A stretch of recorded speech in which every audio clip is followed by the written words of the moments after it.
Hello बच्चों, नमस्ते।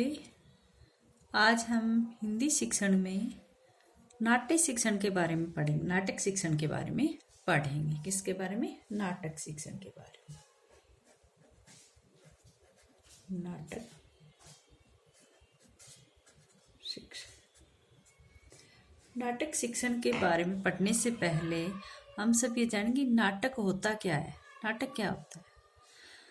नाटक जो होता है वो प्राचीन समय से ही नाटक जो है वो मनोरंजन का एक साधन माना गया। आधुनिक समय में तो मनोरंजन के बहुत सारे साधन हैं। प्राचीन काल में सिर्फ नाटक ही होता था जिसमें समाज या देश की जो रीति रिवाजों को आगे बढ़ाने के लिए या फिर मनोरंजन के लिए व्यक्ति नाटक को प्रस्तुत करता था। इस नाटक में वो पूर्वजों को या फिर महापुरुषों आदि के द्वारा विभिन्न प्रकार की जो क्रियाकलाप थी उनका अनुकरण करता है। उनका क्या करता है? अनुकरण करता है, और उस अनुकरण को ही वहां पर नाटक कहा जाता है। और जो मनुष्य का जो व्यवहार है वो उस नाटक के माध्यम से शिक्षा ग्रहण कर रहा है। ठीक है, तो इस प्रकार से हम कह सकते हैं कि जो साहित्यिक कृतियां होती हैं उनमें दो प्रकार से मनुष्य क्या करे, अपने व्यवहार में परिवर्तन करता है। एक तो श्रव्य काव्य में, एक दृश्य काव्य में। और नाटक वहां पर दृश्य काव्य के अंतर्गत आता है। श्रव्य में सुनने वाले काव्य आते हैं।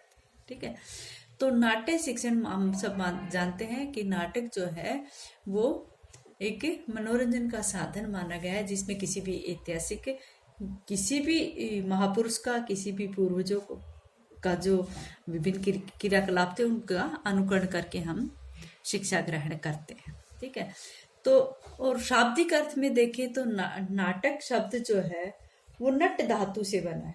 किससे बना है? नट। इन सब के नोट्स मैं आपके पास भेज दूंगी। ठीक है, नट धातु से।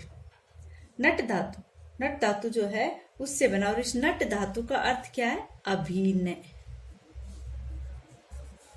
अभिनय अभिनय अभिनय अभिनय क्या है? अभिनय के माध्यम से यानी कि व्यक्ति आनंद की अनुभूति करता है। किसकी अनुभूति करता है? इस अभिनय के माध्यम से व्यक्ति क्या करता है? आनंद की अनुभूति करता है। आनंद की, और अनुभूति हो रही तो उसका मनोरंजन हो रहा है।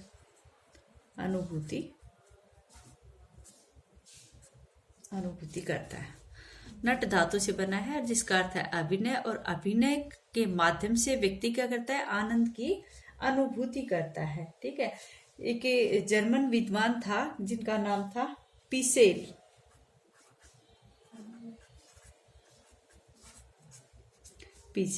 उन्होंने कहा कि जो नाटक है वो कठपुतली है।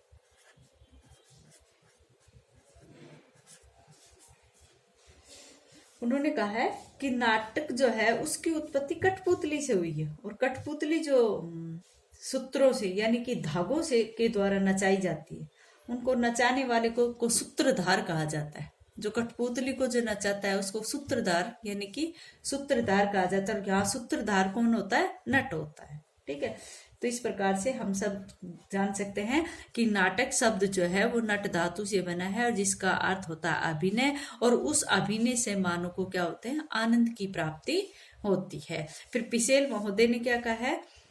पिसेल जो जर्मन विद्वान थे उन्होंने कहा है कि इस नाटकों की उत्पत्ति जो है वो किससे हुई है? कठपुतली से हुई है। और कठपुतली में जो सूत्रों को हिलाने वाला जो सूत्रों मतलब सूत्रों क्या होते हैं? यहाँ पर सूत्र धागे होते हैं। धागों को सूत्र कहते हैं। तो उन सूत्रों को जो धागों को जो हिलाता है उनको क्या कहते हैं? सूत्रधार। और सूत्रधार को क्या कहेंगे? नट कहेंगे। तो यहाँ पर भी नाटक जो है उसमें जो अभिनय करने वाला नट होता है वो क्या कर रहा है? वहां पर किसी की क्रियाकलापों का अनुकरण कर रहा है, इसलिए वहां पर वो भी मनोरंजन करवा रहा है। ठीक है, अब संस्कृत में आपने सभी ने सुना होगा कि भरतनाट्यम जो नाटककार थे वहां पर भरत मुनि को माने जाते हैं। ठीक है, तो उन्होंने भी इनके बारे में कुछ कहा। उन्होंने कहा है कि नाटक जो है वो अवस्थानुकृति अवस्थानुकृति, अवस्थानुकृति नाट्यम, नाट्यम। भरत मुनि ने कहा है कि अवस्थानुकृति नाट्यम, यानी कि अवस्था की अनुकृति। इसका अर्थ क्या होता है? अवस्था की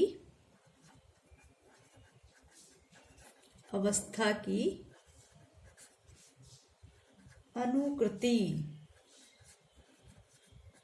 अवस्था की अनुकृति, जैसी अवस्था है उसकी अनुकृति। और अनुकृति क्या होती है? अनुकरण। अनुकृति क्या होती है बेटा? अनुकरण। यानी कि उन्होंने कहा कि अवस्थानुकृति, अवस्थानुकृति नाट्य। और अवस्था, इसका अर्थ क्या होता है? अवस्था की अनुकृति, अवस्था की अवस्था का अनुकरण ही नाटक है। ठीक है, तो यहाँ पर हम सब कह सकते हैं कि अगर कोई व्यक्ति जो है, किसी व्यक्ति विशेष की जो वेशभूषा है या उसके हाव भाव जो है, उनका अनुकरण करना ही नाटक कहलाता है। ठीक है, अब आता है नाटक की कुछ परिभाषाएं। क्या है नाटक की परिभाषाएं? मैं एक दो परिभाषाएं आपके नोट्स में डाल दूंगी। यहाँ पर समझने के लिए मैं एक भरत मुनि के अनुसार एक इसकी परिभाषा सुनाती हूँ, जो संस्कृत आचार्य है भरत मुनि के अनुसार। भरत मुनि ने क्या कहा है? भरत मुनि ने कहा है कि ऐसा, नाटक की परिभाषा नहीं, यानी कि नाटक की ऐसा कोई, बताया कि नाटक किस किस किन किन विधाओं में प्रयोग किया जाता है। ऐसा कोई ज्ञान, योग, विद्या, कला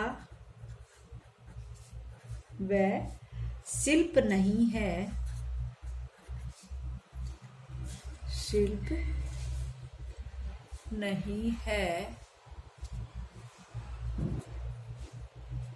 नहीं है जिसे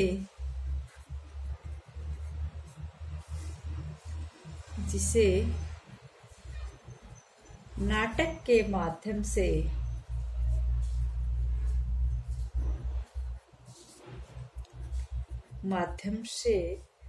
प्रस्तुत न किया जा सके।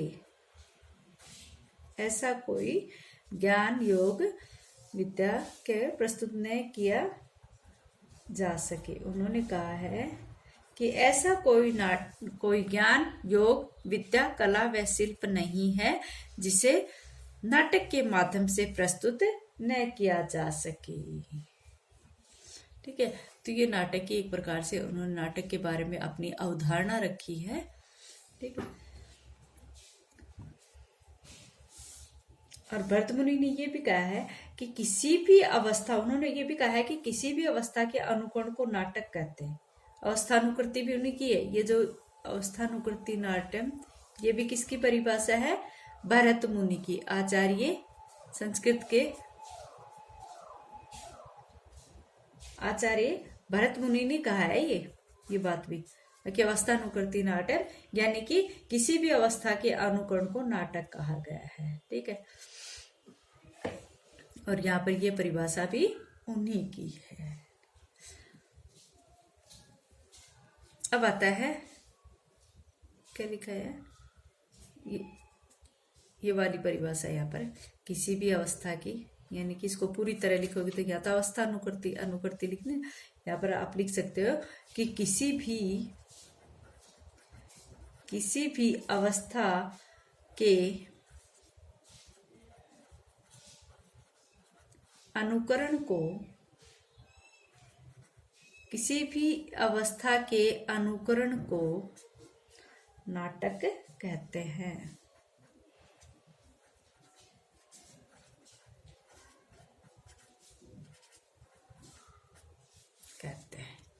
ठीक है, ये था इसका अर्थ, और ये थी एक दो इनके बारे में जो अवधारणाएं भरत मुनि ने कही थी वो है। बाकी कुछ परिभाषाएं जो हैं वो मैं आपको लिखा दूंगी नोट्स के अंतर्गत। ठीक है, अब हम सभी अब हम इसके बारे में जान सकते हैं कि नाटक क्या है। ठीक है, अब इसकी उत्पत्ति के बारे में अगर हम जाने तो, इसके प्रारंभ के बारे में अगर जाने तो क्या कहेंगे। इसकी उत्पत्ति के बारे में कुछ विद्वानों ने ये माना है, कुछ विद्वान मानना है कि जो नाटक जो है वो, ये जो नाट्य शैली है, ये जो नाटक है, ये यूनानी सभ्यता के फलस्वरूप भारत में आया। कौन सी सभ्यता? यूनानी सभ्यता, यूनानी सभ्यता के कारण भारत में आया। कुछ विद्वानों को माने कि यूनानी सभ्यता के कारण ये जो नाटक है ये भारत में आया। लेकिन ये कंफर्म नहीं है कि भाई ये यूनानी सभ्यता को, परंतु ये जो धारणा जिन्होंने बताई थी उसका विरोध भी कई लोगों ने कहा कि ये निराधार है। जो भी नाटक मानव के लिए बड़े उपयोगी वस्तु है वो जो है वो यूनानी सभ्यता से नहीं आया है। कहते हैं कि इसके साहित्य की इस विधा के रूप में जब नाटक का पहली बार प्रयोग किया गया था तो ये आनंद के साथ साथ शिक्षा भी प्रदान करने वाला था, इसलिए इसको यूनानी सभ्यता वाली बात को यहाँ पर कुछ विद्वानों ने गलत बताया, कहा कि ये निराधार है। जो नाट्य शिक्षा में जब पहली बार नाटक को प्रयोग किया गया था वो यूनानी सभ्यता की देन नहीं है। अच्छा बच्चों, आज इतना ही।